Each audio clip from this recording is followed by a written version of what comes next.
¿Sí? Les voy a creer por fe. Bueno, estamos en una serie, ustedes saben, acerca de liderazgo. El martes y jueves mandamos los primeros audios. ¿Y de qué se trató el primero? ¿Un buen líder?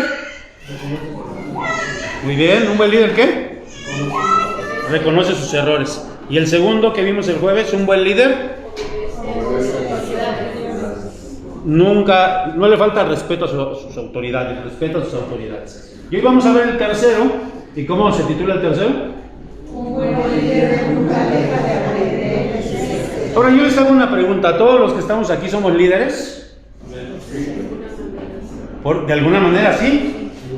Y si no somos líderes estamos mal, porque como cristianos deberíamos ser líderes. Porque la Biblia dice que nosotros fuimos puestos por cabeza y no. Entonces nosotros somos líderes, deberíamos ser líderes. Así que tomemos en cuenta las enseñanzas que el Señor tiene para nuestras vidas. Vamos a orar. Padre, yo quiero rogarte que bendigas a todos los que están aquí, Señor. Que podamos aprender tu palabra, Señor. Que estemos atentos a ella. Porque a través de ella tú nos hablas, Señor.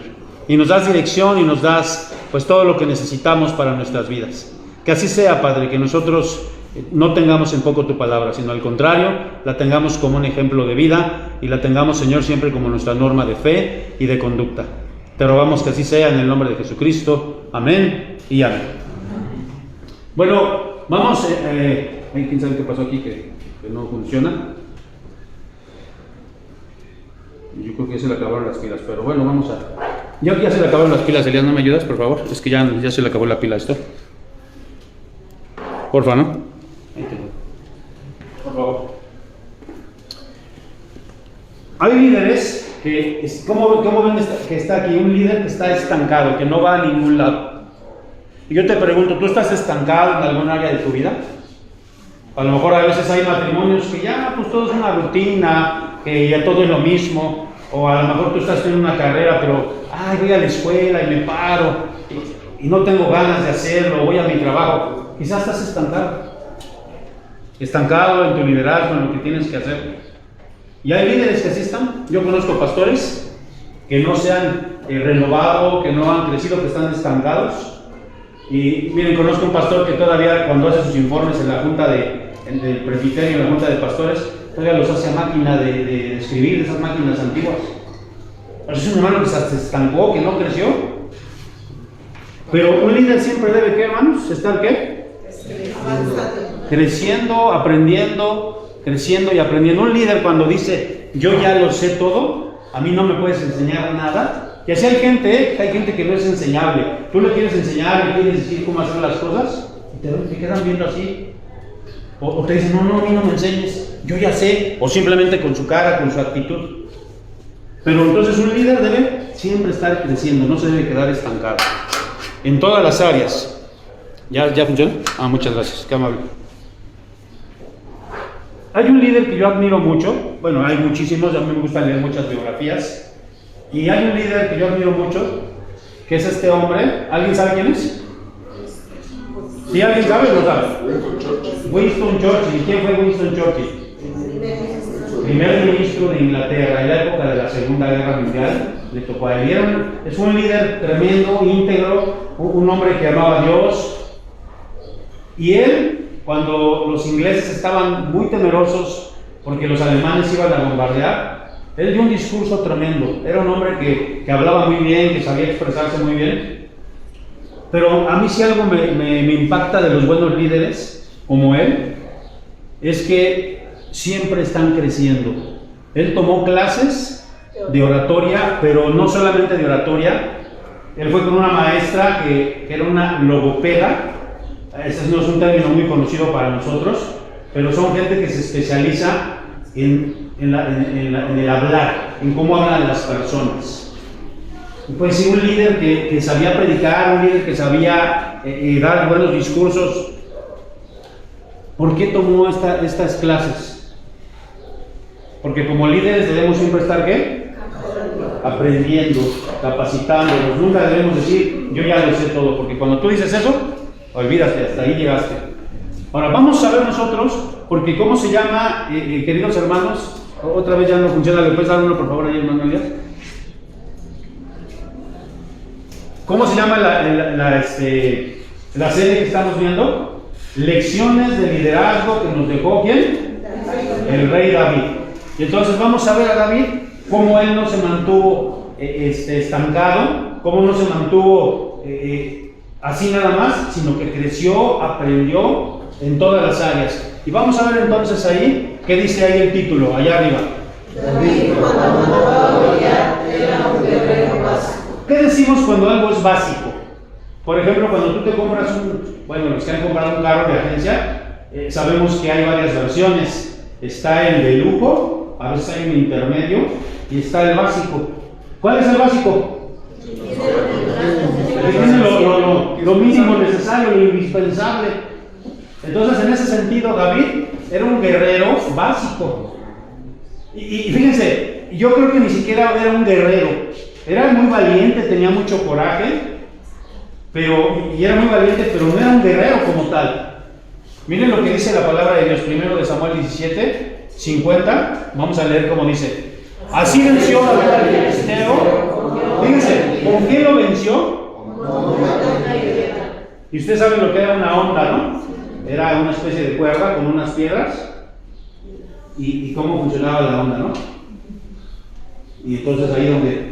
Así era, esa era la onda. Ahora sí, agarren la onda. Tómense. E hirió al filisteo y lo mató. Fíjense, ¿qué no tenía David? ¿Por qué no tenía espada? 51. Entonces corrió David y se puso sobre el filisteo y tomando la espada y sacándola de su vaina, lo acabó de matar y le cortó con ella la cabeza. Y cuando los filisteos vinieron a su palabra, huyeron. Él no conocía, bueno, sí conocía las espadas, pero no tenía una, ni había sido adiestrado en el arte de las espadas, porque no era un guerrero. Y además porque eran muy caras, porque no cualquiera podía tener una espada, y porque David venía de una familia pobre, una familia humilde, de gente que cuidaba borregos. Sin embargo, de manera instintiva, cuando el gigante estaba, que por cierto, ¿cuánto medía? ¿Cuánto medía Goliat? Casi 3 metros. Y cuando estaba tirado ahí el gigante, pues de manera instintiva, aunque David no sabía manejar la espada, pues es como nosotros, ¿no? Si vemos nosotros a lo mejor un machete aunque no nos sepamos manejar, pues sí podemos decir, bueno, sirve para esto, ¿no? Y entonces agarró la espada David y ¿qué hizo? Pero no porque fuera un guerrero. Era valiente, era osado, tenía coraje, eso sí, pero no era ningún guerrero. Además, ¿como cuántos años tendría David? Como entre 15 y 16 años, más o menos es la edad que tendría David. Así que no era para nada un guerrero, para nada era un guerrero. Vamos a darle uno más y vamos a ver aquí entonces, vamos a leer este pasaje, primero de Samuel 17:38 en adelante. ¿Cómo dice? Y Saúl vistió a David con sus ropas y puso sobre su cabeza un casco de bronce y armó de bronce. Y ciñó a David su espada sobre sus vestidos y probó a andar porque nunca había hecho la prueba. ¿Porque qué dice? Nunca había hecho la prueba. No era un guerrero, ¿están de acuerdo? Sí. Y dijo David, Yo no puedo andar con esto porque nunca lo practiqué y de hecho decidí a ellas. miren, dijo, quítenme estas porquerías porque yo nunca las he usado, ¿no? Porque no era un guerrero, no estaba acostumbrado, no sabía manejar la espada, no conocía. La única arma que él conocía era la onda, y también dice que con palos mataba a los osos o a los leones.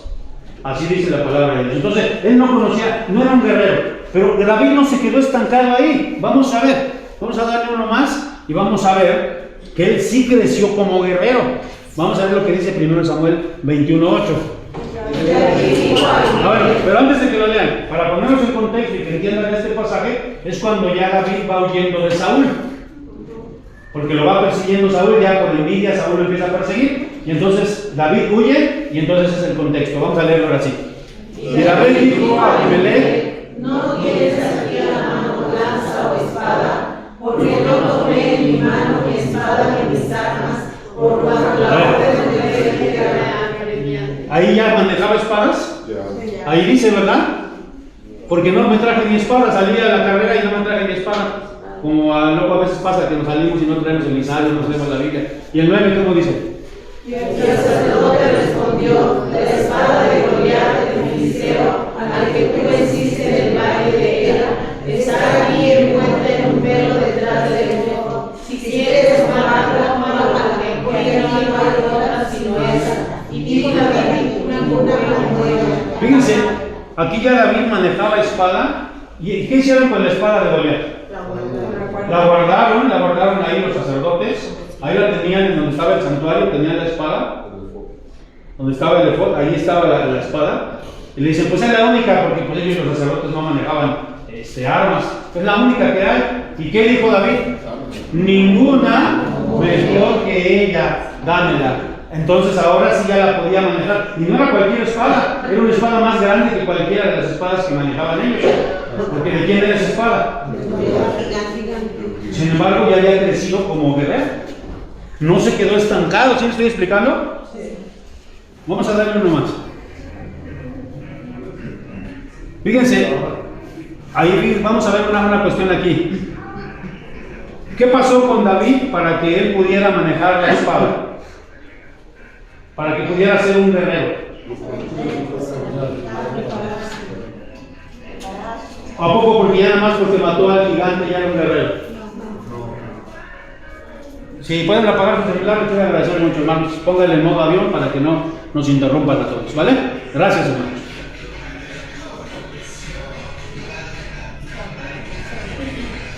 Bueno, vamos a esperar a que apaguen su celular.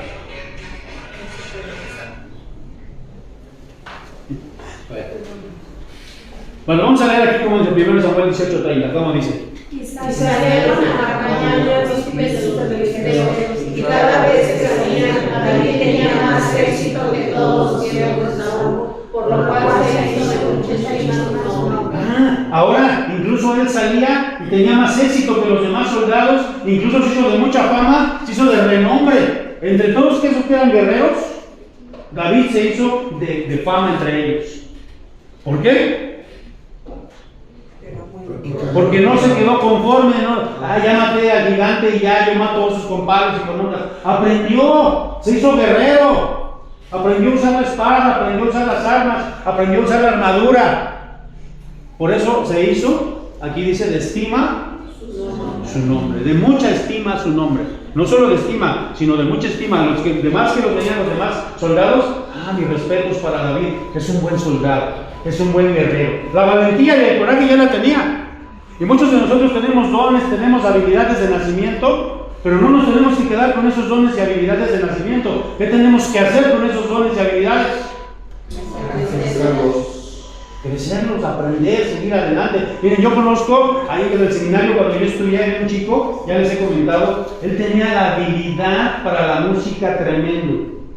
Era lírico, pero lo corrieron del seminario porque era flojo. Porque no estudiaba el piano, porque no estudiaba la guitarra, porque no estudiaba armonía, se paraba bien tarde, lo corrieron del seminario.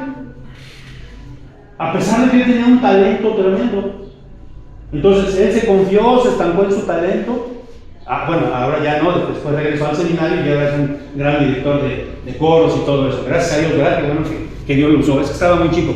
Ahora yo te hago una pregunta a ti, hermano, hermana. A la primera. ¿Eres mejor en lo que haces hoy en día? Yo te pregunto, ¿eres mejor en lo que haces? ¿O estás estancado? Espero que esa sea tu respuesta. Yo decía, a veces no tiene que ser nada más en el liderazgo, porque no es cierto que a veces hay matrimonios que están estancados. Y ya llega el marido y pues siéntate a comer y lo mismo de siempre, y están estancados, no avanzan, no crecen. Y yo digo, ¿por qué no leen un libro para matrimonios? ¿Por qué no toman un curso? ¿Por qué no buscan ayuda pastoral? ¿Por qué no van a congresos? Para que el matrimonio pueda crecer. ¿Sigues haciendo las mismas cosas? Mira, hermano, alguien decía, y es cierto, no quieras que las cosas sean diferentes. Si tú sigues haciendo, todos los domingos, es clásico que llego tarde al culto, todos los domingos. Ya te programaste, es lo mismo, es lo mismo. ¿Cómo vas a tener más bendición? Aquí la cuestión sería decir, voy a procurar llegar temprano, voy a procurar estar atento. Esos son ejemplos, ¿no? Nada más que vamos viendo en qué podemos crecer. Ahora, pero vamos a ver que David no solo en esta área creció, no solo en el área de ser un buen guerrero o un buen soldado. Vamos a darle uno más. Porque aún siendo rey, David salía a pelear con sus soldados. Vamos a ver qué dice aquí. ¿Cuál es la segunda cosa? Léanle allá arriba, por favor. David era un músico lírico y se convirtió en un cantautor de Israel. ¿Qué significa lírico? ¿Qué era un músico lírico? ¿Qué significa? Alguien que viendo o escuchando, y hay gente que tiene ese oído. Yo he conocido gente que tiene ese oído. ¿Saben? Empiezan a tocar guitarra o un instrumento y tienen un oído y al ratito te sacan eso es ser lírico. Entonces David de manera lírica había aprendido el arpa. Bueno, vamos a leer lo que dice aquí. Primero Samuel 16, esta parte, vamos a leerlo. Y Saúl envió mensajeros a Isaí diciéndome: envíame tú a tu hijo, el que está en las ovejas. Y tomó Isaí un asno cargado de pan, una vasija de vino, y lo envió a Saúl por medio de David su hijo. Y cuando el espíritu malo de parte de Dios venía sobre Saúl, David tomaba el arpa y tocaba con sus manos. Y Saúl tenía alivio y estaba bueno, y el espíritu malo se apartaba de él. ¿Se acuerdan? Saúl, pues le venía como que estaba como poseído, y entonces se ponía mal, ¿no? Le daban crisis. No sé, hoy en día a lo mejor ya estaba esquizofrénico, no sé, pero tenía algo. Y alguien le dijo: mira, si alguien te toca un instrumento musical, te toca música, te vas a apaciguar. Consíganme a uno. ¿A quién le consiguieron? ¿Y qué tocaba David? Entonces, David era un músico lírico, pero después con el tiempo se convirtió, así lo dice la Biblia, en el dulce cantor de Israel. Ahorita vamos a ver eso. Ahora, era un buen músico. Seguro había aprendido desde pequeño, no sé si alguien le enseñó o él aprendió solito, eso no dice la Biblia, pero seguro que tocaba, porque aquí era un muchacho cuando vino para que lo contratara el rey. Es que era bueno, ¿no creen? Pues era bueno, era lírico, tocando su arpita. Él allá a lo mejor le tocaba a los borreguitos, ¿no? Pobrecitos borreguitos, a lo mejor les tocó a ellos escuchar las desafinaciones, todo eso, ¿no? Pero aquí yo les digo, jóvenes, y a todos los que están aquí, aprendan lo que puedan. Nada de lo que aprendan les va a hacer daño. Nada. Y incluso yo les digo a los adultos, a muchos a lo mejor dicen: híjole, ¿cómo quise toda la vida aprender inglés? Aprende inglés. Prepárate. Toma cursos de cocina, de lo que quieras. A lo mejor estás al tiempo de terminar tu prepa, de hacer una licenciatura. Si ya tienes una licenciatura, pues una maestría. Si ya hiciste tu maestría, haz un doctorado, un posgrado.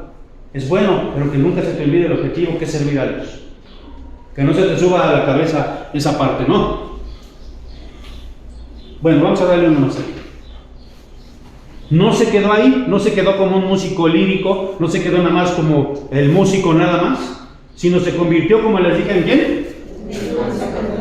Segundo de Samuel 23:1. Estas son las palabras postreras de David, dijo David, hijo de Isaí. Dijo aquel varón que fue levantado en alto, el ungido del Dios de Jacob, el dulce cantor de Israel. ¿Y por qué le decían el dulce cantor de Israel? Tenía una razón de ser. ¿Por qué le decían así? Miren, de los 150 salmos que tenemos, porque sí saben que tenemos 150 salmos, ¿o no? Sí. ¿Cuántos compuso David? 82. O sea, no solamente era que tocaba la arpita, también era compositor. Qué hermosos salmos, por ejemplo, el 51, el 32, el 23. Díganme más salmos de David. 91. Preciosos salmos. Ahora imagínenselos, porque los salmos, nosotros los leemos, pero en aquel entonces los salmos eran cantados. Ya han visto ustedes que los salmos tienen en la Biblia, tienen indicaciones, ¿verdad? Salmo de Asaf para Megilit o Megilot. Esas eran indicaciones musicales, que hoy en día no se ha descubierto a ciencia cierta qué indicaciones eran, pero David es considerado el dulce cantor de Israel por todo esto, por los salmos que compuso. Tremendo, tremendo David. Vamos a darle uno más. Ahora, fíjense esto, qué importancia, porque dice allá, también fue quien instauró, ¿qué? Israel, el sistema musical en la adoración. En el Antiguo Testamento, hermanos, estaba el tabernáculo, y después hicieron el templo. Bueno, aquí todavía no había templo, porque el templo se construyó ¿hasta cuándo? Con Salomón. Entonces todavía estaba el tabernáculo de reunión. Claro, ya no andaba viajando, ¿verdad? Pero ahí lo tenían, ahí David, en Jerusalén, ahí que se llamó la ciudad de David, ya vimos eso. Ahí estaba el arca. Y entonces sacrificaban animales, pero no había música, no se entonaban canciones a Dios. ¿Quién fue el que instauró esto? ¿Quién metió esa adoración en el culto a Dios? Fue David, ese dulce cantor de Israel. No se quedó, ya toco la arpita, ya toco, me saco mañana, me sé los doloritos, aquí me sé los changuitos, ya sé tocar piano yo. No se quedó ahí. Miren, vamos a ver cómo dice el primer libro de Crónicas 25, del 1 al 6. David y los jefes encargados del templo apartaron a Asaf, a Emán, a Jedutún. A ver, antes de que sigan. Estos fueron grandes músicos de Israel, directores de coro, grandes músicos, porque David sabía de música, no le podían cuentear, él sabía quiénes eran, y entonces los puso a ellos, entre los sacerdotes, entre los levitas, ahora sí, junto con todos sus hijos, para que se encargaran de la música. Esta es una versión de un lenguaje más sencillo. Me encantó cómo dice esta versión, pero la versión 60 dice algo similar. Estos músicos comunicaban mensajes de Dios o acompañados por instrumentos musicales del rey David. Asaf, Emán y Jedutún dirigían a sus hijos cuando alababan a Dios en el templo, acompañados y otros instrumentos de cuerda. Solo un músico podía haber instaurado eso. O sea, David era músico, aparte de ser un guerrero, era músico. Hoy nos hemos comprado el cuento, hermanos, tristemente en las universidades ya no tienen algo que se llama que tenemos que ser interdisciplinarios. Por ejemplo, alguien que va a estudiar para abogado, pues solamente sabe su área de abogacía y no sabe nada de química ni de física o casi nada. ¿Saben ustedes que en la antigüedad los filósofos griegos, y ahí surgió la cultura, eran multidisciplinarios porque sabían de todos los temas? Y David esto le ayudó o le estorbó la música a David. Yo para qué quiero la música, había tirado su arpa, yo ya soy el rey, soy un guerrero. No, él no se estancó y puso todo ese sistema musical para el culto. Qué hermoso dice esta versión, ¿no? Adoraron al Señor a través de ahora sí de una manera. Y dale nomás, hermano. Y fíjense bien que nosotros, antes de que veamos esto, nosotros como cristianos, todas las denominaciones cristianas evangélicas, por supuesto no estoy hablando de los cristianismos de la religión popular, sino todos los cristianos, de todas las denominaciones, alabamos al Señor de una u otra manera. ¿No es así? Sí. Unos de una manera más estridente, otros más calmados. Por eso algunos dicen, ¿verdad? Que son a los nazarenos dicen danzarenos. A los presbiterianos, ¿cómo nos dicen? Presbiterianos. Que ya, gracias a Dios, ya nos estamos como modificando un poquito más, ¿no? Pero hay denominaciones donde alaban al Señor. Pero todas esas denominaciones, ¿a quién le deben que en el culto haya esa alabanza, esa adoración a Dios? Le deben al rey David, porque el rey David fue quien instauró ese sistema musical. Antes no lo había. Ahora en todos los cultos, me atrevería a decir, hay alabanza, hay música. Entonces, esto se lo debemos al rey David. En cada congregación es un legado que nos dejó el rey David. ¿Por qué? Porque el rey David no se conformó. Entonces un líder siempre está aprendiendo, siempre está creciendo. Yo doy clases de homilética en un instituto para misioneras, en seminarios. Tengo 20 años dando esa clase y cada año debo cambiar de bibliografía. Cada año tengo que cambiar mi sílabo. ¿Por qué? Porque van saliendo nuevos libros, van saliendo nuevas corrientes. Yo tengo que estar a la vanguardia. Porque si no estoy a la vanguardia, dice un dicho muy popular: camarón que se duerme. Proverbios 35, no es nada. Entonces, ¿sí me explico? En todo tengo que estar a la vanguardia, hasta en un negocio. Si yo veo que, mira, yo tengo aquí, por ejemplo, mi puesto de tortas, ¿no? Y yo veo que allá al frente ya me dieron unas tortas tipo el hipocampo. No estoy inventando, ¿no? Se me antojó, me acuerdo. Y yo mis tortitas acá de queso de puerco, esas como del Estadio Azteca, que nada más le sacan ahí la niñita. Pues no, ¿quién va a vender más? Pues él va a vender más porque se está actualizando, porque no se quedó estancado. Tenemos que crecer en todo, hermanos. Vamos a darle uno. Y vamos a ver la tercera enseñanza. David le heredó ese gusto a su hijo Salomón. Aquí no vamos a hablar de David, vamos a hablar de Salomón. Pero David le heredó a su hijo Salomón ese gusto. Miren, vamos a ver. Un buen líder sigue aprendiendo, se sigue preparando. Procura estar a la vanguardia en toda la salida de la emisora. Primer libro de Reyes 4, vamos a leer este pasaje.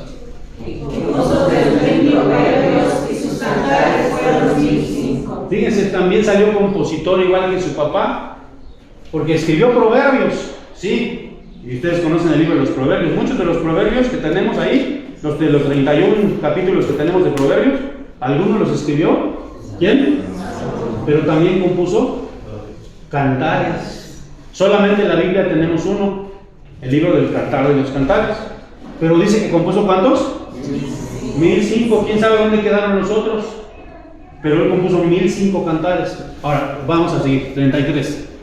También disertó. A ver, ¿qué significa eso de disertó? Ya una vez lo vimos. ¿Qué significa disertar? Como que investigó, como que lo platicó, como que estaba al tanto de ese tema, ¿no? Estudió. Ajá. Muy bien. También disertó, ahora sí.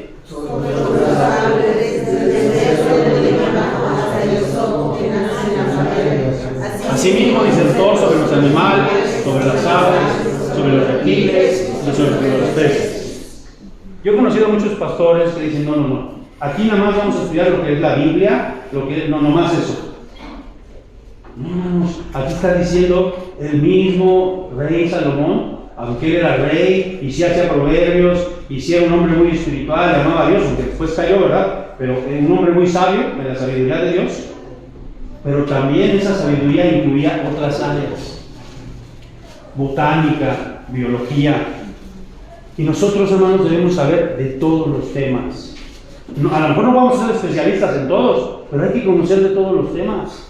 A mucha gente dice que los cristianos somos unos ignorantes. Y a veces, en algunos casos, sí tienen razón. Mire, yo de veras conocí un pastor que decía, yo no leo otros libros, yo nada más estos 66 libros. ¿Y a qué se refería?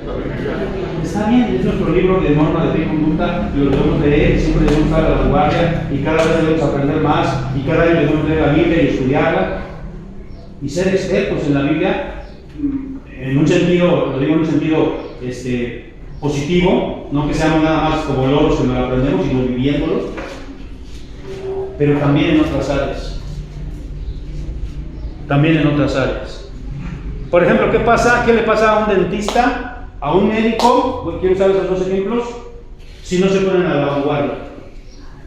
Y salen, y vienen congresos, por ejemplo, de odontología para saber, por ejemplo, ahora se está usando mucho lo de los implantes. Eso no se usaba hace unos años, ¿o sí? Ajá, bueno, pues si como doctor quieres estar a la vanguardia, pues tienes que ir a tomar ese curso, o tienes que ir a hacer esa especialización, o no sé cómo se le llame, pero te tienes que poner a la vanguardia, no te tienes que conformar. Igual los médicos, van saliendo nuevos tratamientos. Por ejemplo, mi esposa ¿está mi esposa o está dando clases? Sí está. Qué bueno que está dando clases, porque si no me va a reír. Y lo bueno que no está suyo, ahora sí puedo hablar bien. Está bien. Fíjense, iba con un ginecólogo, y ese ginecólogo, viejito, bien chistoso el doctor. Yo digo porque hasta a mí me revisó una vez, él fue el que me descubrió que yo tenía una hernia. Pero bien chistoso, camina así como el doctor Zapatín, así bien chistosito, ya viejito.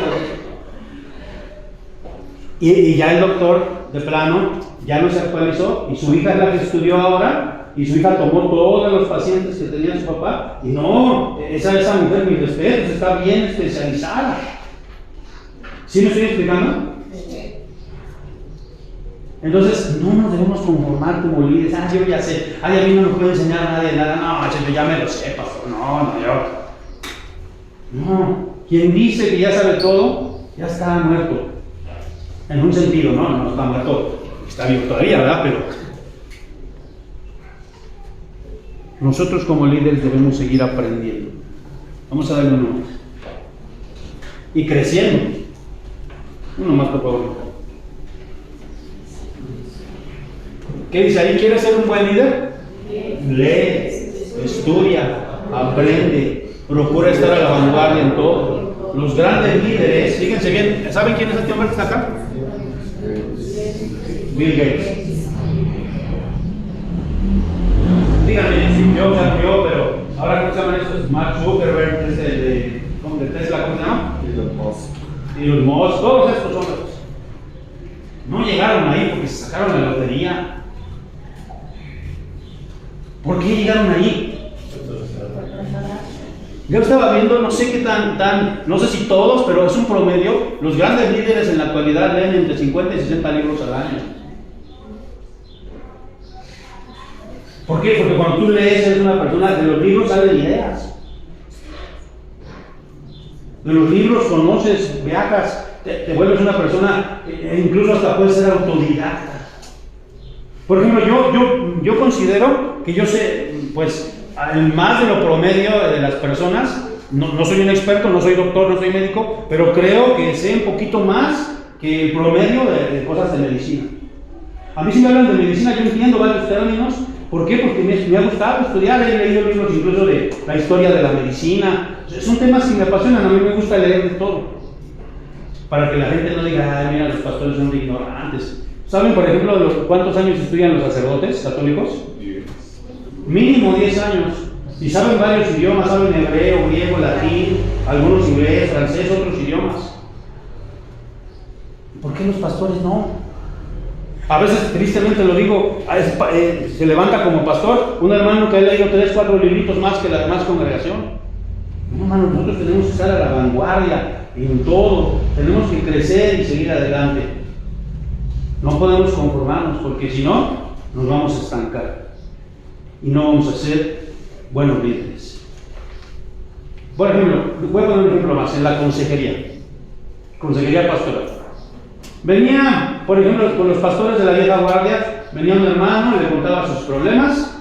Pues mire, pastor, que este problema es, mire mi hermana, leas el Salmo 23 y leas el no sé qué, y ore mucho. Lea la Biblia y ore mucho. ¿Eso está mal? No. Es bueno, es correcto, eso es lo básico, ¿no? Ya les conté, ¿no? La vez que, quiero contarlo nuevamente, no sé si alguien me puede pasar esa silla que está ahí. Iba a decir, menos se le van a Arturo, pero bueno, ya me la voy a pasar. Es que como está malita no quería que me la pasara. Pero bueno, gracias, hermano. Gracias. Fui, ya les he contado, ¿no? Y les voy a volver a contar aquí, pero porque creo que es necesario para el ejemplo que quiero poner. Estaba en el seminario, fíjense, yo ya iba creo que en cuarto de seminario, no, en tercer año de seminario iba. Y entonces nos empezó a dar una hermana muy buena, que por cierto, yo creo que por eso es buena, porque se apellida como yo. Ay, no sé. Es la psicóloga Pat Contreras, es muy famosa en el mundo de los bautistas, ella era bautista. Entonces ahí pregúntenle a cualquier bautista y la conoce. Buena. Y nos empezó a dar ella lo que era psicología pastoral. Y entonces nos empezó a dar la clase y era tan bonita su clase que una vez a mí se me salieron las lágrimas y después me dijo, oye, ¿tú tienes algo? Sí, pues tengo ganas de llorar. ¿No? Y bueno, el chiste es que yo fui a su consejería, fui a verla a ella allá donde vivía ella, ahí tenía su consultorio. Y ya le empecé a contar lo que ustedes ya saben, que yo por muchos años odié a mi papá. Ya lo he escuchado muchas veces. Pero, entonces, ya era seminarista, ya era yo cristiano y seguía odiando a mi papá. Y entonces me acuerdo que ella pues estaba yo sentado, ¿verdad? Ahí, pero me puso una silla y me dijo, aquí está tu papá. Haz de cuenta, yo soy mi papá, ¿no? Este es tu papá. Y tiene incluso hasta muñecos, ¿eh? Y entonces eso es tu papá. Dile todo lo que sientes a tu papá. No, pues como dicen por ahí, ¿verdad? Me desposible. Pues, no como grosería solamente, pero sí le dije, ¿verdad? Me acuerdo que se le dije, es un maldito, te odio. Y lloré. A partir de ahí vino una sanidad en mi vida, un perdón a mi padre, que hasta la fecha yo amo a mi padre. Y ni viví con él. Pero porque esa doctora se puso a qué? A la vanguardia, no se conformó. Y me dio, claro que me dio consejería también, o sea, bíblico, era bíblico también. No se conformó. Hermanos, no nos conformemos. Nunca dejemos de aprender, nunca digas yo ya sé todo. Síguete capacitando en las cosas de la Biblia, lee libros, buenos libros. Claro, también si vas a leer porquería, pues mejor no la leas, claro. Nunca dejes de producir. Un buen líder crece y crece y crece. No se conforma. Por eso cuando vemos, ¿no? Por ejemplo, este cuate Elon Musk, que ya lo vemos que es ahora pues inician esto, hacen estas cosas. Son emprendedores. ¿Sí nos queda claro entonces? Entonces, ¿cuántos llevamos? La primera que vimos acerca de un buen líder reconoce sus errores. Y tiene que ver mucho con esto. Porque si no reconoces tus errores, no reconoces dónde estás mal, te vas a quedar estancado. Segundo, un buen líder respeta sus autoridades. Nunca va a pasar por alto sus autoridades. Y tercero, un buen líder siempre está creciendo y aprendiendo, o aprendiendo y creciendo. Y tenemos como ejemplo al rey David. Y llegó a ser uno de los mejores reyes de Israel. Entre él y Salomón, pues ahí se la llevan, ¿verdad? Cuando el Señor Jesucristo entró a Jerusalén, cuando le decían Hosana, Hosana, y muchos salieron porque estaban esperando un reino similar al reino de ¿quién? De David. Porque fue uno de los mejores reinos, o de las mejores etapas de los reinos de Israel, del sur y del norte. Entonces tenemos un buen ejemplo de liderazgo. No necesitamos ir afuera para buscar, yo aquí les pongo ejemplos, pero no necesitamos ir afuera porque tenemos buenos ejemplos de liderazgo en la Biblia. Amén. Vamos a orar. Padre, te damos muchas gracias porque tú quieres que tu pueblo, que es una nación santa, pueblo adquirido por ti, Señor, para anunciar las virtudes tuyas, Señor. Somos una nación santa, somos pueblo de sacerdotes, Señor, y somos líderes. Ayúdanos a ejercer nuestro liderazgo siempre de la mejor manera. Gracias por estas predicaciones que nos están ayudando a ser mejores líderes. En el nombre de Jesucristo, amén.